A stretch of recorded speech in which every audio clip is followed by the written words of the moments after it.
Praise the lord, హల్లెలూయా. తెలుగు బైబిల్లో ఆదికాండము 22వ అధ్యాయంలో దేవుడైన యెహోవా అబ్రహామా అని పిలువగా చిత్తము ప్రభువా అని మాట్లాడినట్టు మనం చూస్తాం. అయితే మామూలుగా హిబ్రూ బైబిల్లో కనుక మనం ఆ అంశాన్ని కనుక చూస్తే అడోనాయ్ హినేహు అని హిబ్రూలో అన్నాడు.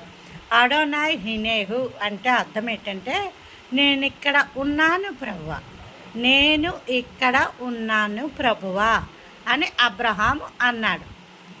చిత్తము ప్రభువా అని చెప్పడానికి, ఇక్కడ ఉన్నాను ప్రభువా అని చెప్పడానికి చాలా వ్యత్యాసం ఉంది.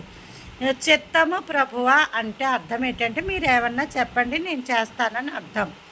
ఇక్కడ ఉన్నాను అని చెప్పారు అంటే నన్ను ఒక్కసారి చూడు ప్రభువా అని అర్థం.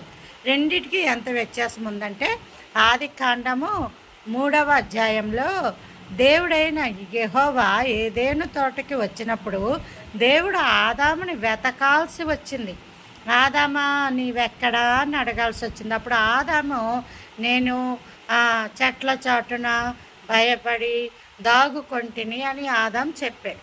కాబట్టి అంటే మన పరిస్థితి ఏంటి, మనం చెప్పాల్సిన అవసరం వస్తే నేను ఇక్కడ ఉన్నాను ప్రభా అని చెప్పేటప్పుడు మనకెంతో గుండె ధైర్యం కావాలి. ఎందుకంటే దేవుని ఎదుట ఉన్నాం కాబట్టి కొన్ని సందర్భాలలో ఉన్నారనుకోండి ఎవరైనా సరే ఇక్కడ ఉన్నాను అని చెప్పగలరా?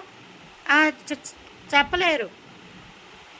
ఇక్కడ ఉన్నాను అని ఇప్పుడు సంసోన్ని దేవుడే కనుక సంసోను నువ్వు ఎక్కడా అని అడిగాడు అనుకోండి, దెలీలా దగ్గర ఉంటే గనక నేను ఇక్కడ ఉన్నాను అని చెప్పగలరా? చెప్పలేడు. దేవుడు ఆదాముని వెతికి ఆదామా నీవెక్కడా అని అన్నప్పుడు ఆదాము నుంచి వచ్చిన సమాధానం చాలా బాధ కలిగించేదిగా ఉంది. అందుకని